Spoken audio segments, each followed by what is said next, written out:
हा खोटारडेपणा आहे। महामानव डॉक्टर बाबासाहेब आंबेडकरांच्या संविधानाचा अपमान आहे। मग ते महाविकास आघाडीचे 31 खासदार त्यांनी राजीनामे दिले पाहिजे ना। तुम्ही खोटारडेपणा करण्याकरता त्या ठिकाणी अशा प्रकारचे उद्योग सुरू केले। महाविकास आघाडीला वाटतं ना की आमची मशीन चूक आहे, त्या निवडणूक आयोगाची मशीन चूक आहे, की त्या ठिकाणी मग राजीनामे दिले पाहिजे। सर्वांनीच राजीनामे द्या ना।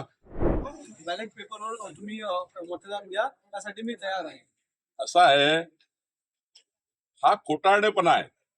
महामानव डॉक्टर बाबासाहेब आंबेडकरांच्या संविधानाचा अपमान आहे। निवडणुकीमध्ये खरं तर आता लोकसभेचे 31 खासदार निवडून आले महाविकास आघाडीचे। मग ते महाविकास आघाडीचे 31 खासदार त्यांनी राजीनामे दिले पाहिजे ना।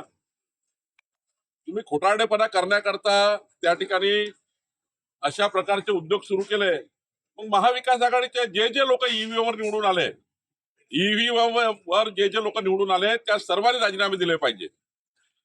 महाविकास आघाडीला वाटतं ना की आमची मशीन चूक आहे, त्या निवडणूक आयोगाची मशीन चूक आहे, की त्या ठिकाणी मग राजीनामे दिले पाहिजे। सर्वांनीच राजीनामे द्या ना। खरं तर हा काही निवडणूक आयोगाने अत्यंत संविधानिक पद्धतीने स्वीकारलेला हा ईव्हीएमचा निर्णय आहे आणि त्यावर अनेक निवडणुका झाल्या, कितीतरी निवडणुका आम्ही हरलो आहे। मोदींच्या निवडणुकीत तर आम्ही महाराष्ट्रामध्ये आम्हाला मोठे अपयश आलं आहे।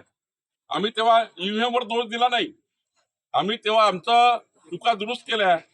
आमच्या निवडणुकीत काही पराभव झाला त्यातनं आम्ही काही शिकलो आणि त्यातनं आम्ही पुढे गेलो। पवार साहेबांनी या पराभवातून शिकलं पाहिजे आणि पुढे गेलं पाहिजे।